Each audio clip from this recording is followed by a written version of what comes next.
this video, I'm going to share with you 4 mindset shifts that are needed to unlock your feminine energy. These are the 4 aha moments that I had when I was stepping back into my feminine energy that were really powerful for me. And I know they're going to be just as powerful for you. If you're new here, I'm Gabrielle. I'm a mindfulness coach focused on feminine embodiment, and I help women get out of their minds and back into their bodies so that they can live fully alive, aligned, and empowered lives. If that sounds like something you like, then hit the subscribe button and stick around. So, the first shift is shifting from the idea that you need to be something to that you are enough as you are. Before I came back into my feminine energy, when I would walk into a room, I would scan the room and think about what was needed of me in the situation that I was walking into, what people expected of me, obligations that I felt, what I thought they wanted. And it wasn't like I was showing up and I was lying and putting on a persona that I wasn't, but I was hiding parts of myself to appease the situation. I was showing the parts of myself that I thought would get me accepted and dimming everything else. And when you create this gap between who you really are and what you're showing, you're arming yourself.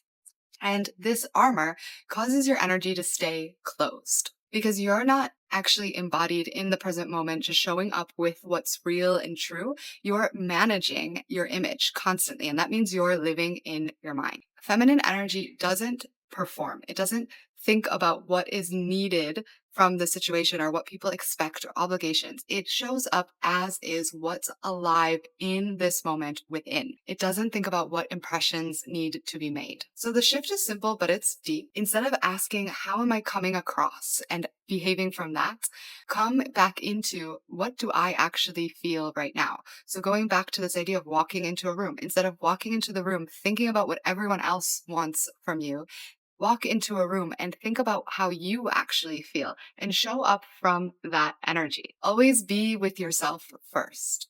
The proving mindset always thinks that you'll be okay when you feel accepted, but the feminine energy says that you are okay as you are already and showing up from that space. The second shift is going from I need to make this happen to I trust that it will unfold. So, when you set a goal or you have a vision or a dream and it feels expansive, it feels alive, it feels really beautiful in your body, but then your mind starts to creep in and you start thinking, how am I going to do this? When is it going to happen? What if it doesn't happen? And then your mind goes into making plans A, B, C, and D. And slowly you go from this beautiful open energy to this gripping, controlling energy. And when that happens, when there's the gripping, that is a sure sign that fear has crept in. And that means trust has left the building. And energetically, when you grip, you lock in on one path and you become tunnel vision towards something. And that means you are not open to receiving any of the surprises or gifts that life has to offer you. Because when you grip, your hands are closed. You can't receive anything. So even if there's a door to your right or a door to your left that would take you to where you want to go in a way that you could have never imagined in your mind, because you're gripping so hard on your specific vision and not letting go and surrendering to what could be, you miss all of these opportunities that you have to receive. So the idea isn't to set a goal and do nothing. The idea is to set a goal, take aligned actions, but detach from the outcome. Do the work, but don't be controlling about the how and the when it's going to happen. Trust that it's going to unfold. You don't plant a seed and then dig it up every couple days to see if it's growing. It would never grow. So just like that in life, we have to plant the seed and then water it and just trust that it's going to happen, that eventually it will grow in its own time, in its own way. And oftentimes when we are in this controlling state, it's because we're seeking safety and our mind thinks that safety and control go hand in hand, but actually they're quite opposite. When you try to control, your nervous system always stays on alert. You're always bracing, always on edge. And then you can never rest and relax and receive what the world has to offer for you. So it doesn't create safety. It actually creates bracing. It creates a very uneasy feeling in the body. So the feminine energy is asking you to be in relationship to life, not in charge of it. So let go, surrender, and trust that it will unfold. That brings me to the third shift, and that is that we tend to think rest is lazy. Instead, we need to see rest as deeply productive. Somewhere along the way, rest got branded as weak. We have been told in life that our value is based on our output, how much we produce, how much we do, how busy we are, how much we can push through. And so oftentimes, even when you rest, even when you are doing things that should rejuvenate you and recharge you, you're in your mind thinking about all the things you could be doing, and you start to actually feel guilty that you're resting instead of seeing rest as this deeply recharging, rejuvenating thing that it is. So we really need to shift our mind from rest being lazy to what it actually is, that rest is not the opposite of productivity. It is where integration happens. It's where everything in your body and in your life lands.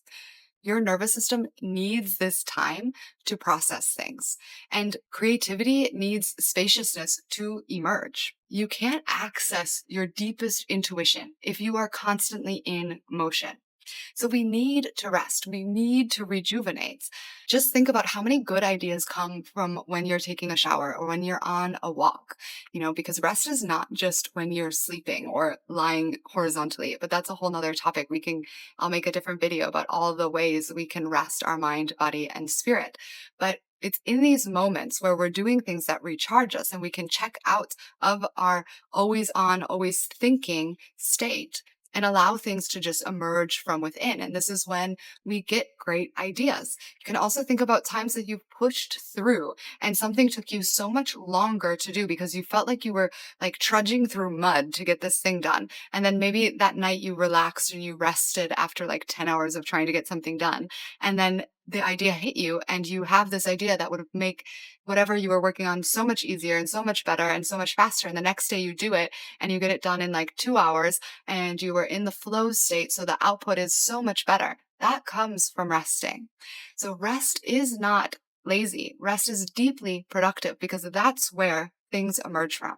And this brings me to the last shift, which is shifting from this idea that prioritizing yourself is selfish to nurturing yourself is essential. Now, we were taught, especially women, to be attuned to everyone else's needs. We're constantly reading the room, constantly checking if everyone's okay, but not checking in to see if we are okay first. And the more we do this, the more we start to feel like caring for ourselves is selfish. We think that caring for everyone else and putting ourselves last is selfless, but actually it is self-abandonment. And it's actually not helping anyone because not you or the people that you are trying to show up for, because you cannot pour from an empty cup. When you are trying to give from a place of depletion, you end up in the energy states of resentment and feeling of obligation, or it's this feeling of desperation for being seen as doing something good. And that again is performance. So it might be cliche, but on the plane, they always remind us that we need to put on our own oxygen mask first before you help other people. But it couldn't be more true. You can't help people if you are passed out. And it's the same in our lives. You can't help people if you are completely depleted. When you stop neglecting yourself, when you care for yourself first, making time for yourself, making yourself a priority in your life, you can show up for others without these invisible strings attached to the things you do, without feeling so upset that no one's seeing the sacrifices that you're making, because it won't feel like a sacrifice. You will be giving from overflow, from abundance, rather than from lack. And that is where true giving comes from. So caring for yourself allows you to show up from fullness, not from lack.